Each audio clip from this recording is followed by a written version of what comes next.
Inflation. This is my first attempt at a video lecture.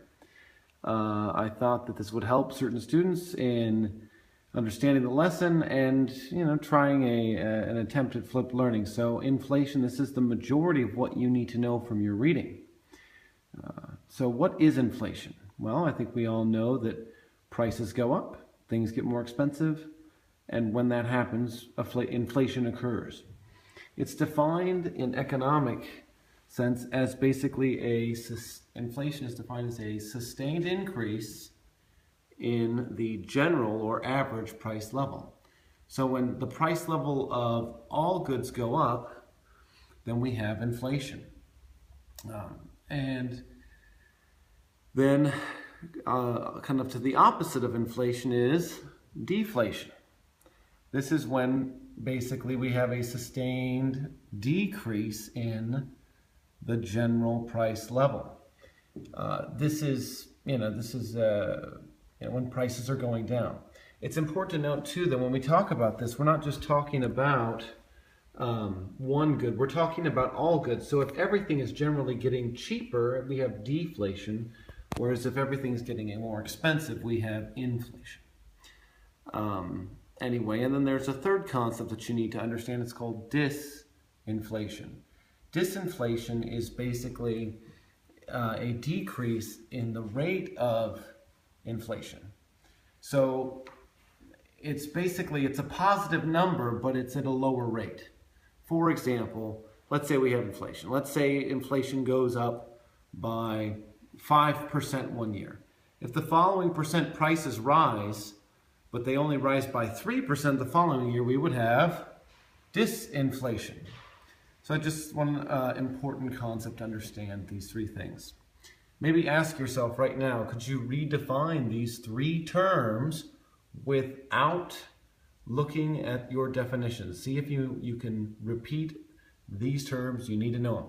Okay, next, we're going to talk about how we measure inflation. We use something called a CPI. It stands for Consumer Price Index. And basically how this works is we look at the prices that consumers pay to realize or understand if prices have actually gone up. So let's take a look at this. Here we have a diagram of some typical, or a chart rather, of some goods in 2013 and 2014. You can see in 2013, a pizza cost €5. But in 2014, that same pizza costs €5.75. Rent, another example, is €500. But the following year, it costs €550. So the price went up for renting an apartment. And finally, a haircut. A haircut was €20 in 2013, but now it's €19. So you can see that the prices in general have gone up. Have all prices gone up? No. But in general, they've gone up. How do we compare that? Well, or how do economists really come to understand what is CPI? Well, they do that by basically adding up everything in their CPI and they put it into a basket.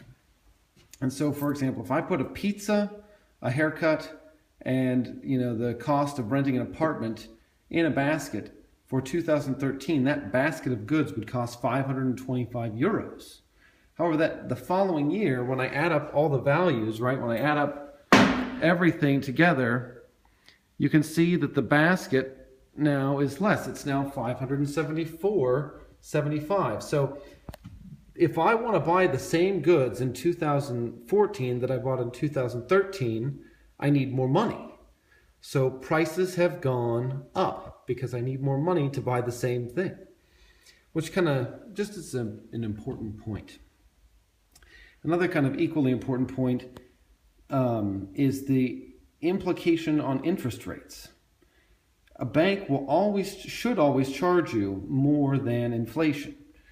For example, if the bank, let's say a bank lends you €525, it needs to get back at least this €574 to have because the money that the bank lent you will have reduce purchasing power the next year. So if they don't charge you at least inflation, then they're going to be losing out. They're going to be losing money because, for example, the buying power of that money the following year will be lower.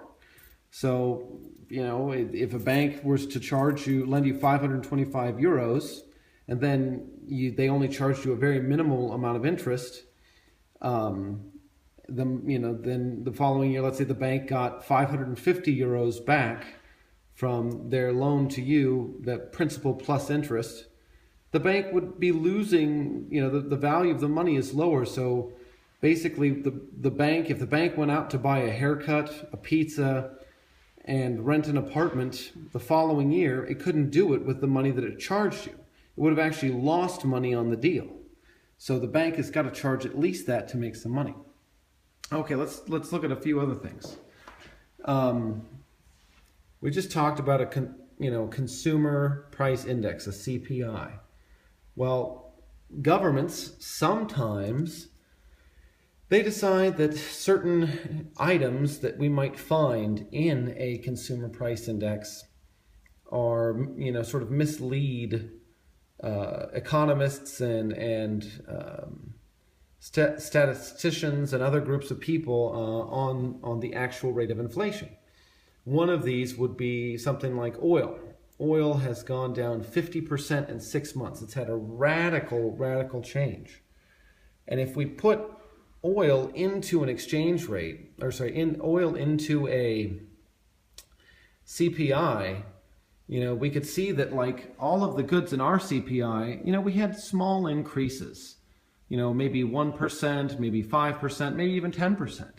But if you start putting items in there like oil that's changed 50%, the figure that we calculate when we, that we get out of calculated in the basket of goods and actually the figure that we get for inflation will be really different. And so sometimes economists will say, okay, oil's changed so much or food has changed so much that we're going to take out food and oil because it sort of creates a false impression of how much prices have really changed. So that would be the concept of a core rate of inflation. It's very similar to a CPI. It's a CPI minus minus energy and food, and maybe some other basic necessities.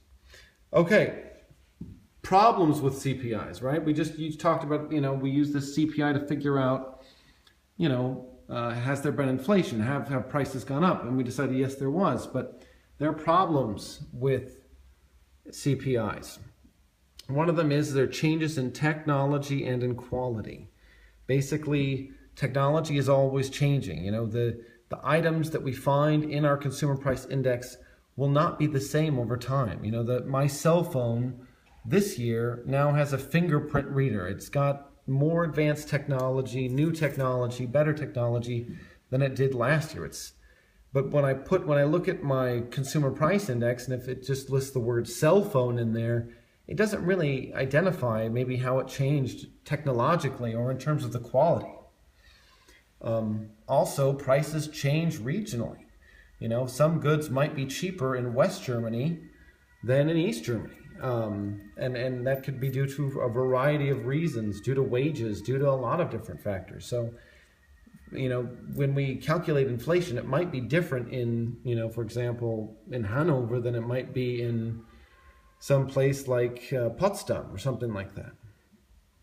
Finally, products, there's changes in the products. Like, for example, today we were talking about books and how you might put the word books books into your CPI, but books, as we know them, are kind of disappearing. A lot of people are favoring ebooks, which might be a different product and they have a different price. And so by putting in books, it's kind of like giving us a false reading into the change of prices in general, because maybe people don't use them as much anymore. People are buying ebooks and other things instead. And finally, it's not representative. A CPI might not represent all consumers, right? For example, in my CPI, I put in pizza. But there are some people that are called vegan, and they don't eat cheese, and they don't eat meat, and they don't eat a lot of things. they might say, well, my CPI doesn't really represent their increase in prices because they don't consume some of the things in the price index or the consumer price index. Kind of like another example would be there are certain people who have religious objections to haircuts. They won't get them. They're called Sikhs because they feel that their hair is a gift from God. They don't want to cut it. And so they would say to me regarding my CPI that it's not accurate for them because, you know, haircuts are not something that they purchase. Prices for them haven't really risen or dropped because they don't buy the good in that CPI. Okay, let's look at a few more. We're kind of just moving along here, but we're looking at consequences now of inflation. What's good and bad about inflation? Because, you know, there is a good and a bad.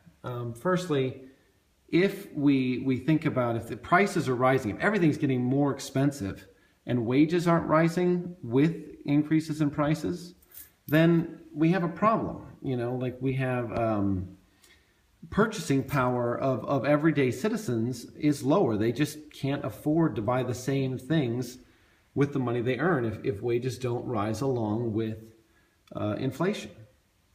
A positive thing, on the other hand, is that there's motivation to spend. If you know prices are going up, you will want to spend money because, you know, if you know prices are going up, you're motivated to spend now because if you know that prices are going up, you'll want to spend now and avoid paying higher prices later. So, you know, on some level, you know, inflation is good because it causes us to spend, and when we spend, we, you know, help circulate money in the economy and ultimately, hopefully, help economic growth.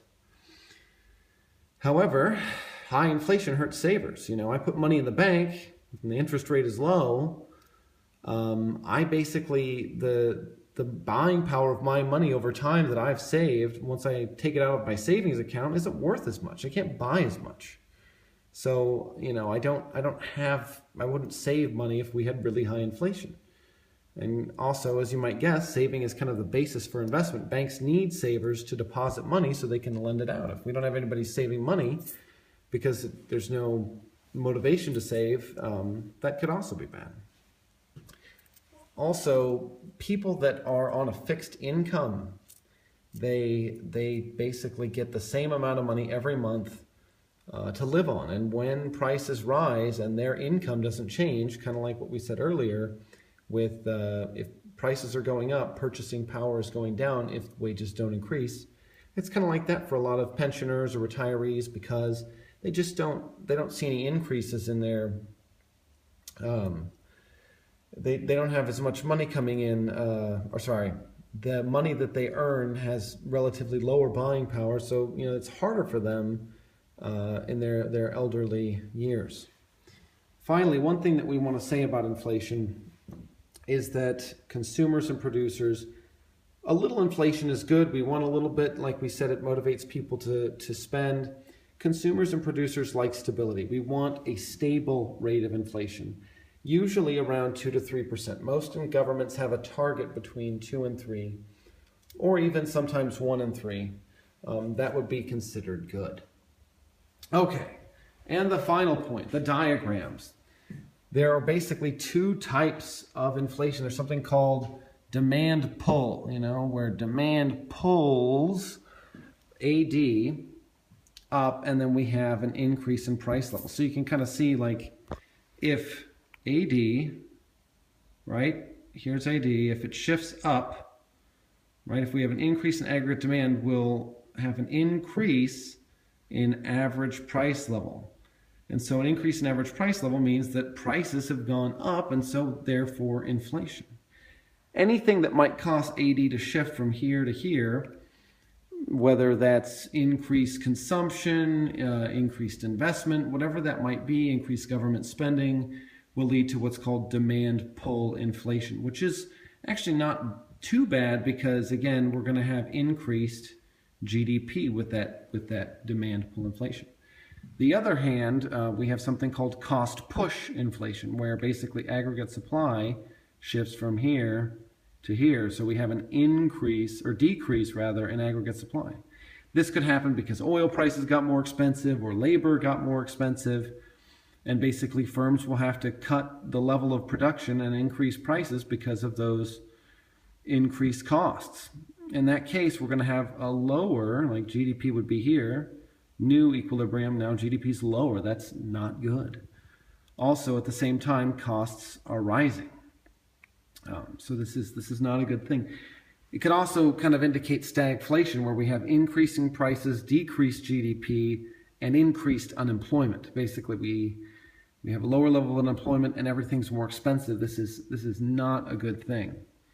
And so that's cost push inflation, and cost push affects supply, or aggregate supply rather. So just remember some of these key points. I hope this helps you, and that you guys all study and learn all about inflation, and we'll have a fun sort of comic strip that we're going to be looking at soon. Good luck, and we'll see you soon. Bye.